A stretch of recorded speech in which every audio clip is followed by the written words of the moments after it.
Quand j'étais apprenti, mon maître ne me disait pas grand-chose.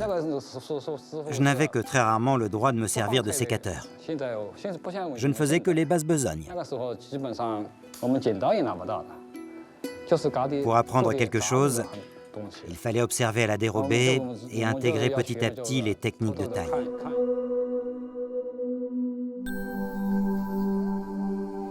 À une centaine de kilomètres de Shanghai se trouve la ville de Suzhou. En raison de ses nombreux canaux, la légende raconte que Marco Polo l'aurait surnommée la petite Venise de l'Est.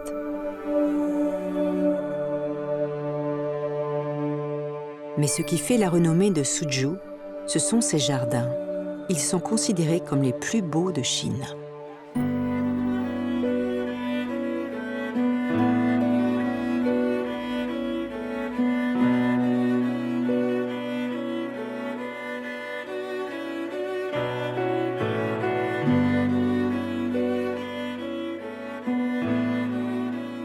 Neuf de ces jardins ont été classés au patrimoine mondial de l'humanité.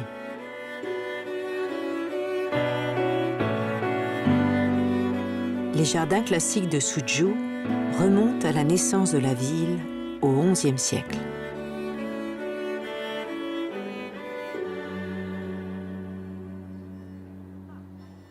Ils ont été conçus et construits sous l'influence d'un style poétique et spontané, tel qu'on pouvait l'observer dans les peintures de paysages traditionnels.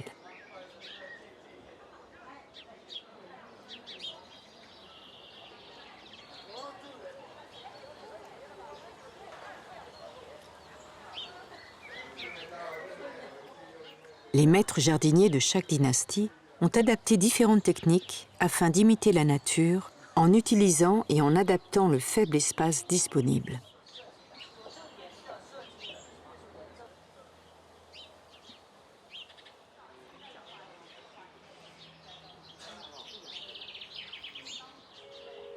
Les jardins classiques de Suzhou sont censés être un microcosme de la nature.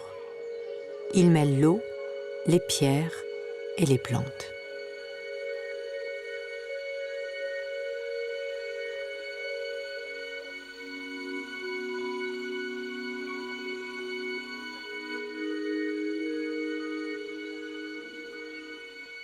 Ces ensembles paysagers composés de constructions, de formations rocheuses, de calligraphie, de meubles et d'éléments décoratifs sont la vitrine des réalisations artistiques les plus abouties de la région orientale du delta du Yangtze.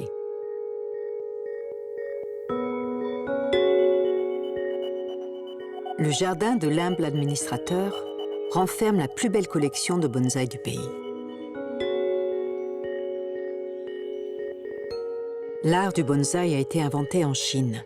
Il signifie « arbre dans un pot ». C'était l'art des élites. Ces arbres miniatures étaient offerts en cadeau.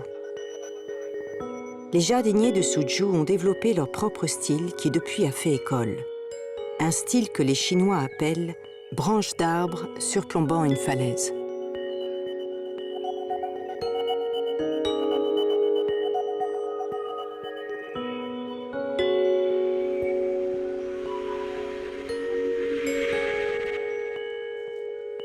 Fumin Mao est responsable des bonsaïs du jardin de Suzhou depuis 40 ans.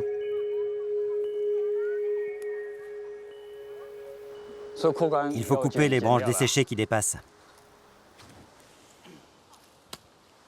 Celui-là n'a pas été taillé depuis des années. Il faut enlever ce qui est fané. Tout ça, c'est déjà mort. Alors je vais retirer l'écorce.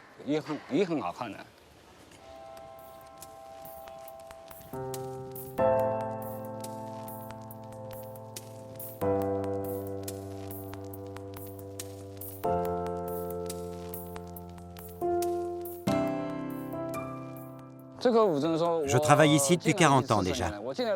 Quand je suis arrivé, beaucoup de ces pins avaient la même taille qu'aujourd'hui. S'ils ne grandissent pas davantage, c'est parce qu'on les a bloqués dans des pots. Mais pourtant, quand on les regarde, ils donnent une vraie impression de grandeur.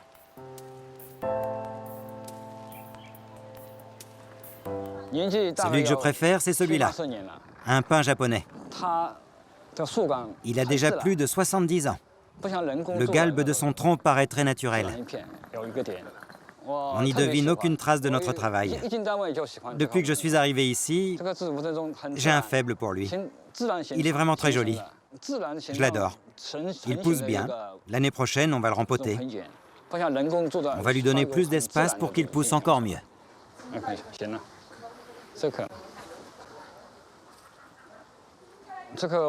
Cet arbre, on va le déplacer dans nos ateliers pour le retailler.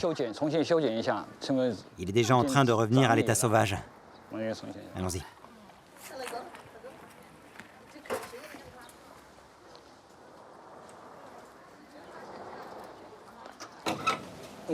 Fais attention de ne pas accrocher les branches.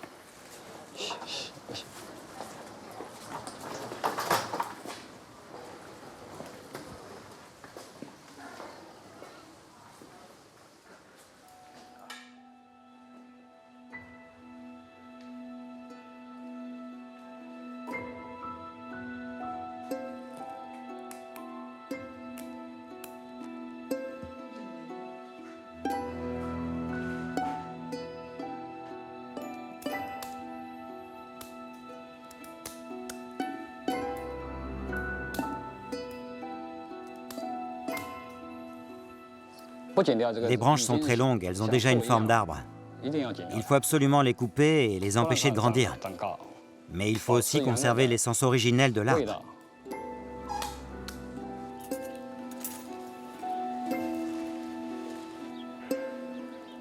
Ligaturer est une technique fondamentale pour mettre en forme et entretenir les bonsaïs. En enroulant du fil de cuivre autour des branches, il est possible de les plier. Il faudra quelques mois avant qu'elles se stabilisent dans leur nouvelle position. On pourra alors retirer le fil de cuivre.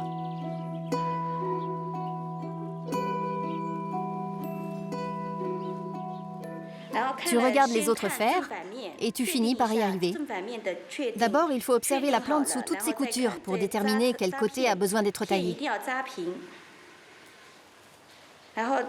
Puis on commence à tailler les couches. Elles doivent toutes être plates. Les branches qui sont à la base doivent tendre vers le soleil.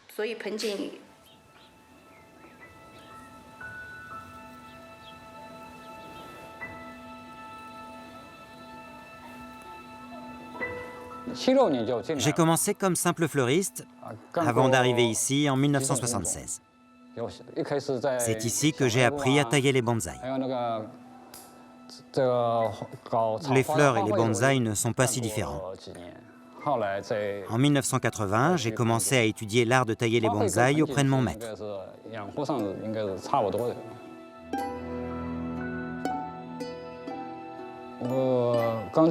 Quand on commence, il faut d'abord apprendre les bases, c'est-à-dire enlever les mauvaises herbes et savoir changer les arbres de peau. C'est une période où on observe discrètement les autres jardiniers pour comprendre leur technique de taille.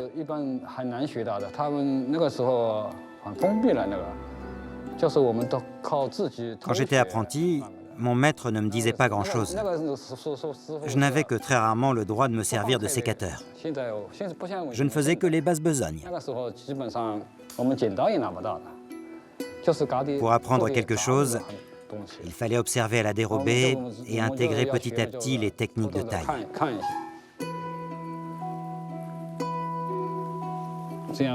Maintenant, on va le fixer. Sinon, il va pousser tout droit et ça ne sera vraiment pas joli.